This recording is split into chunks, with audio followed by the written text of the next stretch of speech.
Hello నమస్తే, welcome to Andhraprabha. నేను Shravani. 90% burn అయినా కూడా చావు వరకు పోరాడి బతికి సమాజంలో ఒడిదుడుకులను తట్టుకొని ఎన్నో సేవా కార్యక్రమాలు చేసుకుంటూ సమాజంలో తనకంటూ ఓ గుర్తింపు తెచ్చుకొని తనకు వచ్చిన పరిస్థితిని ఇంకెవ్వరికి రాకూడదనే ఆలోచనతో బిఎస్ఎంఎస్ అనే ట్రస్ట్ను మొదలుపెట్టి ఎంతోమంది ప్రాణాలని కాపాడుతూ ఎన్నో వేల లక్షల మందికి ఇన్స్పైర్గా మారిన నిహారీ మండలి గారు మనతో ప్రస్తుతం ఉన్నారు. వారితో మాట్లాడి మరిన్ని విషయాలు తెలుసుకుందాం. నమస్తే అండి. నమస్తే అండి. ఎలా ఉన్నారు? బాగున్నాను, మీరు ఎలా ఉన్నారు? నేను సూపర్ అండి. జనరల్గా అమ్మాయి అంటేనే ఏదో ఒక హరాస్మెంట్ ఉంటుంది. సో అలాంటిది మీకు అబ్యూస్డ్ మెసేజెస్ అనేవి వస్తుంటాయి. సో దాన్ని ఎలా ఫేస్ చేస్తుంటారు? స్టార్టింగ్లో ఇలాంటి మెసేజెస్ వచ్చినప్పుడు చాలా ఫీల్ అయ్యేదాన్ని. అరే నేను బర్న్ అయ్యి ఉన్నాను అంటే ఇక్కడ సింపతి అని కాదు, జస్ట్ ఫ్యాక్ట్ థింగ్ ఏంటంటే నాకు ఇలా మెసేజెస్ పెడుతూ ఉంటారు. ఇనీషియల్ స్టేజ్లో కొంచెం బాధపడేదాన్ని, ఎందుకు ఇలాంటి మెసేజెస్ వస్తున్నాయి అంటే నన్ను వాళ్ళు ఎలా అలా ఊహించుకుంటారు, నా బాడీ బర్న్ అయింది కదా, వాళ్ళు అలా ఆలోచించకూడదు కదా, ఇలాంటి మెసేజ్ పెట్టకూడదు కదా అని చెప్పి నేను చాలా ఫీల్ అయ్యేదాన్ని, ఏడ్చేదాన్ని. ఈవెన్ ఎవరితోనే చెప్దాము అనుకున్నా సరే వాళ్ళు ఎంతవరకు నమ్ముతారో ఏంటో తెలీదు. ఫ్యామిలీకి చెప్పినప్పుడు నువ్వు సోషల్ సర్వీస్ ఎవరు చేయమన్నారు, నువ్వు బయటకు వెళ్తున్నావు కాబట్టి నీకు అలాంటివి వస్తాయి అన్నారే తప్ప అరే వదిలేసేయి మేము ఉన్నామన్న మాట కొంతవరకు రాదు. ఏ పేరెంట్స్ అయినా అంతే, నువ్వు బయటికి వెళ్ళావు కాబట్టి వస్తున్నాయి అంటారు. సో గ్రాడ్యువల్గా ఏమైపోయిందంటే అలాంటి మెసేజ్ని కాంప్లిమెంట్గా తీసుకోవడం స్టార్ట్ చేశాను నేను.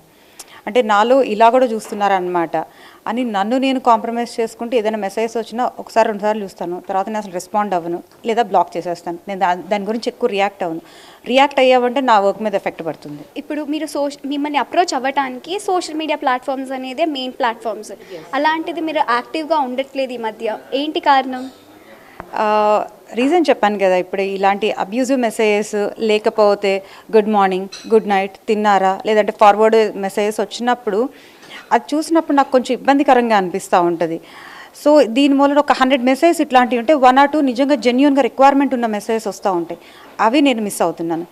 అండ్ ఇంకోటి ఎట్లా అవుతుందంటే ఇప్పుడు సోషల్ మీడియా కూడా ఎంత మంచి జరుగుతుందో అంత మిస్యూజ్ చేసే వాళ్ళు కూడా ఉన్నారు. ఒక చిల్లర మెసేజెస్ లేదంటే ఇంకొంతమంది ఏంటంటే చీప్ పబ్లిసిటీ కోసం పోస్టులు పెట్టడాలు, అవన్నీ చూసి I'm completely fed up with some kind of certain things అనమాట. సో బట్ యాక్టివ్గా ఉంటాను. బట్ ఎప్పుడైనా ఫ్రీ టైం దొరికినప్పుడు ఒకేసారి ఓపెన్ చేస్తాను, మంత్లీ వన్స్ కావచ్చు లేదంటే ఎవ్రీ 2 monthsకి ఒకసారి కావచ్చు, అప్పుడు అన్ని మెసేజెస్ అన్నీ చూస్తూ ఉంటాను తప్ప I'm not very much active in social media. అంటే జనరల్గా మీరు కనిపిస్తే విజిబుల్గా జస్ట్ మీ ఫస్ట్ కనిపించేది మీ హ్యాండ్స్, ఫేస్. సో ఇప్పుడు ఈ హ్యాండ్స్ వల్ల మీరు డిపెండ్ అయి ఉంటారా లేకపోతే అసలు ఏంటనేది మీరు మీ మాటలో చెప్తారా? అంటే చూడటానికి డిఫార్మిటీ కనిపిస్తాయి మీకు, బట్ నా హ్యాండ్స్ ఉన్నంత పవర్ఫుల్గా ఏ హ్యాండ్స్ ఉండవు. ఎందుకంటే నేను ఎవరి మీద డిపెండ్ అవ్వను, నా పనులన్నీ నేను చేసుకుంటాను. ఈ డిఫార్మిటీ హ్యాండ్ వల్ల ఎట్లా అంటే నేను ఏదైనా హ్యాండిల్ చేయగలనా అని డౌట్ వస్తుంది. అండ్ క్యాజువల్గా ఏంటంటే ఇప్పుడు మీరు ఏదైనా వచ్చి ఈ పని నువ్వు చేయలేవు అంటే నేను వితిన్ 24 hours or 48 hours నేను ఆ పని చేసి చూపిస్తాను. అలాంటి మొండితనం ఉంది నా దగ్గర. సో నేను ఎవరి మీద డిపెండ్ అవ్వను, నాకు నేనే శక్తిని. ఇంకొకటి ఏంటంటే ఇప్పుడు చదువు విషయానికి వస్తే మీరు ఏం చదువుకున్నారు అంటే BA పొలిటికల్ సైన్స్ తీసుకొని మెడికల్ బ్యాక్గ్రౌండ్కి వెళ్ళారంట. సో అది ఎలా ట్రాన్స్ఫార్మ్ అయింది? నేను చదువుకుంది కంప్లీట్లీ ఆర్ట్స్ బ్యాక్గ్రౌండ్. మెడికల్లోకి ఎలా వచ్చాను అంటే because of my burns. So ఏమంటారు, పేషెంట్కి ఎక్స్పీరియన్స్తో పోల్చుకుంటే డాక్టర్ ఎక్స్పీరియన్స్ తక్కువ అంటారు కదా. సో అట్లాగే నేను బర్న్స్ అప్పుడు ట్రీట్మెంట్ తీసుకున్నప్పుడు నాకు కొంచెం సబ్జెక్ట్ గురించి ఇంట్రెస్ట్ వచ్చిందనమాట. సో ఆ ఇంట్రెస్ట్తో ఒక డాక్టర్ దగ్గర అసిస్టెంట్గా జాయిన్ అవ్వటము, సో ఇంకా నాకు మెడికల్ టర్మినాలజీ తెలుసుకోవటము. సో దాని మూలన నేను కంప్లీట్లీ ఇప్పుడు మెడికల్ బ్యాక్గ్రౌండ్లో ఉన్నాను. I mean only for counselling and ఏదైనా ఎవరికైనా గైడెన్స్ కావాలన్నా ఇస్తూ ఉంటాను అనమాట. BSMS అనే ఏదైతే NGO ఉందో మీరు ఒక్కరే సోలోగా నడిపిస్తున్నారు. సో దాన్ని మీరు ఎలా హ్యాండిల్ చేస్తున్నారు? సోలోగా అంటే యాక్చువల్లీ అది ట్రస్ట్ ఆర్గనైజేషన్ వచ్చేసి మా పేరెంట్స్ సపోర్ట్ ద్వారా స్టార్ట్ చేశాను. ఒకటి వాలంటీర్స్ ఉన్నారు మాకు హెల్పింగ్కి, బట్ ఎక్కువ ఏంటంటే అవుట్ ఆఫ్ కంట్రీలో మాకున్న 7-8 members నాకు 2014-15 నుంచి అదే వాలంటీర్స్ అలాగే కంటిన్యూ అవుతున్నారు. ఇక్కడ లోకల్లో ఉన్న వాలంటీర్స్ ఎట్లా అంటే వాళ్ళకి మెయిన్ కొంతమందికి సబ్జెక్ట్ తెలియదు. ఫస్ట్ థింగ్, ఒకవేళ సబ్జెక్ట్ తెలిసినా కూడా పేషెంట్స్ వచ్చేవాళ్ళు ఏంటంటే నాతో ఎక్కువ మాట్లాడటానికి ఇంట్రెస్ట్ చూపిస్తూ ఉంటారు. సో ఒకవేళ వాళ్ళకి ఏదైనా టెక్నికల్గా డౌట్స్ ఉన్నా అంటే మెడికల్ వేళ డౌట్స్ ఉన్నా వచ్చిన వాలంటీర్స్ వాళ్ళు హెల్ప్ చేయడానికి ఇబ్బంది పడుతూ ఉంటారు.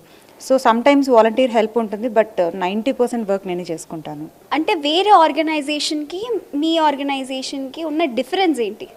ఆర్గనైజేషన్కి డిఫరెన్స్ అంటే దానిలో 2-3 థింగ్స్ ఉంటాయి. ఫస్ట్ థింగ్ ఏంటంటే నేను వచ్చే డోనర్స్ ఎవరైతే ఉంటారో సో ఆ డోనర్స్ దగ్గర నేను కొంచెం ట్రాన్స్పరెన్సీ మెయింటైన్ చేస్తా. మీరు ₹1 నాకు ఫండింగ్ ఇచ్చారంటే మీరు ఇచ్చిన ఫండింగ్ ఏ పేషెంట్కి అయితే యూజ్ అవుతుందో మిమ్మల్ని పేషెంట్ని నేను ఇంటరాక్ట్ చేస్తూ ఉంటాను అనమాట.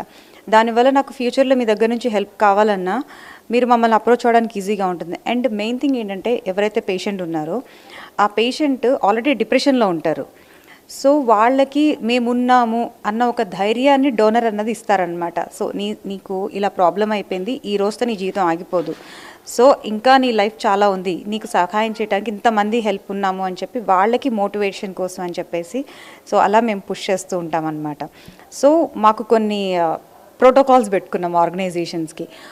ఎవరైతే వర్క్ చేయడానికి మాతో పాటు వాలంటీర్ కింద కావచ్చు, ఎవరైనా వర్క్ చేయడానికి వచ్చేవాళ్ళు వాళ్ళు కంప్లీట్లీ ట్రాన్స్పరెన్సీ మెయింటైన్ చేయాలి. అండ్ పేషెంట్ని సొంత ఫ్యామిలీ మెంబర్లా ట్రీట్ చేయాలి. ఎటువంటి ఎక్స్పెక్టేషన్స్ పెట్టుకోకూడదు. అంటే నేను ఎలా ఉన్నానో నా వాలంటీర్స్ కూడా అలాగే ఉండాలని నేను చాలా స్పెసిఫిక్గా ఉంటాను. అది చాలామందికి కొంతమందికి నచ్చదు కాబట్టి కొంతమంది తక్కువ మంది వస్తారు, కొంతమంది కంటిన్యూ అవుతూ ఉంటారనమాట.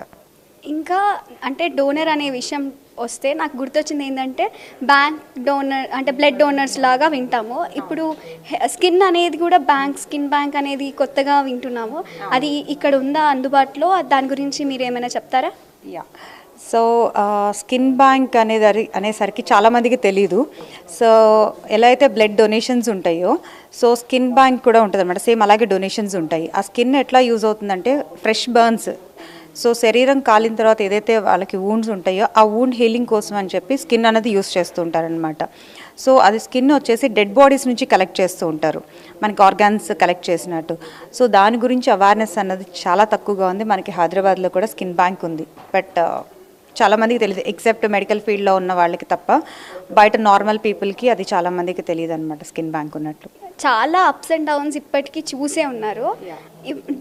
అంటే మెయిన్లీ డౌన్గా ఉండే టైంలో మీరు ఎలా దాన్ని ఓవర్కమ్ చేస్తారు? నేను కూడా అప్పుడప్పుడు పేషెంట్స్తో మాట్లాడేటప్పుడు డౌన్ అవుతూ ఉంటాను, లేదా నేను అనుకున్న ఎక్స్పెక్టేషన్కి రీచ్ అవ్వకపోవడం వలన. సో నన్ను నేను రిలాక్స్ చేసుకోవడానికి చేసేదంటే ఫస్ట్ మెడిటేషన్ చేస్తాను. And I love to sleep.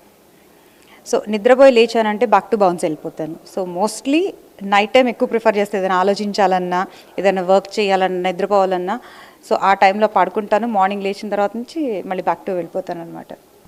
ఇంకొకటి మీరు స్పెసిఫిక్గా అండ్ ఆర్గనైజ్డ్గా ఉంటారంట. అది ఏంటి? చిన్నప్పటి నుండి వచ్చిందా లేకపోతే మీరు ఇప్పుడు బిల్డ్ చేసుకున్నారా దాన్ని? యాక్చువల్లీ చిన్నప్పటి నుంచి ఫ్యామిలీలో ఆర్గనైజింగ్ ఉంటుంది, బట్ నేను ఇంకొంచెం ఆర్గనైజింగ్గా ఉంటా. ఎందుకంటే లైఫ్ నేను అనుకున్నట్లు వెళ్ళలేదు. అంటే నాకు కూడా ఒక మంచి హ్యాపీ మ్యారీడ్ లైఫ్ కావాలి, లేదంటే నేను ఫినాన్షియల్గా సెటిల్ అవ్వాలి, లేదా నేను అనుకున్న డ్రీమ్ అచీవ్ అవ్వాలి అది అవ్వలేదు. కాబట్టి నా చేతుల్లో ఉన్న థింగ్స్ నేను ఆర్గనైజింగ్గా ఉండాలి అనుకుంటాను అనమాట. ఇంట్లో పెట్టే వస్తువు దగ్గర నుంచి, స్పెషలీ నా ఆర్గనైజేషన్ ఏదైతే ఉందో నా బేబీ, అది కరెక్ట్గా ఉండాలి అనుకుంటా అనమాట. ఎవ్రీథింగ్ ₹1 దగ్గర కావచ్చు, డోనర్ దగ్గర కావచ్చు, పేషెంట్ దగ్గర కావచ్చు, ఎవ్రీథింగ్ ఆర్గనైజింగ్గా ఉండాలి అనుకుంటాను. మీ హాబీస్ ఏంటి? అంటే మీరు డేలో ఎలా, మీ లైఫ్ స్టైల్ ఎలా ఉంటుంది? వర్క్ లేనప్పుడు అయితే మాత్రం I love to listen music. So evening అవర్స్లో చాలా ప్లెజెంట్ క్లైమేట్లో ఇంట్లోనే కూర్చొని సో ఎక్కువ ఇళయరాజా సాంగ్స్ ఎక్కువ వింటూ ఉంటాను. అది ఒక్కటే మెయిన్ హాబీ నాకు. అండ్ మిగిలిన టైంలో ఎక్కువ వర్క్తోనే బిజీ అయిపోతూ ఉంటాను. ఎందుకంటే ఒక్కొక్క పేషెంట్ని ఒక 6 months 7 months మానిటర్ చేయాల్సి వస్తుంది, లేదా నెక్స్ట్ ఫ్యూచర్ ప్రాజెక్ట్స్ గురించి కూడా 6 months బిఫోర్ నుంచి గ్రౌండ్ వర్క్ చేసుకోవాలి. కాబట్టి so I'm managing like that. బర్న్కి కూడా కొన్ని టైప్ ఆఫ్ డిగ్రీస్ ఉంటాయని అన్నారు. సో ఆ డిఫార్మేషన్ అనేది ఎలా జరుగుతుంది? సో బర్న్స్లో వచ్చేసి మనకి 1st degree 2nd degree 3rd degree 4th degree అనే బర్న్స్ ఉంటాయి. 1st and 2nd మోస్ట్లీ అది సూపర్ఫిషియల్ బర్న్స్ ఉంటాయి. అండ్ 3rd 4th వచ్చేసరికి కంప్లీట్ డీప్ టిష్యూ డ్యామేజ్ అయిపోతుంది అనమాట. లైక్ అంటే మనకి అందరికీ అర్థమయ్యే భాషలో చెప్పాలంటే మనకు ఉన్న 7 లేయర్స్ ఎక్కువ ఏవైతే బర్న్ అయిపోతాయో దాన్ని బట్టి పర్సంటేజ్ అన్నది మనం సెగ్రిగేట్ చేస్తాం అనమాట, 1st 2nd 3rd అన్నట్టు. సో డిఫార్మిటీ వచ్చి మనకి 1st degreeలో అంత ప్రాబ్లం ఉండదు, ఎందుకంటే అది కేవలం స్కిన్ మాత్రమే, పై లేయర్ మాత్రమే పోతుంది.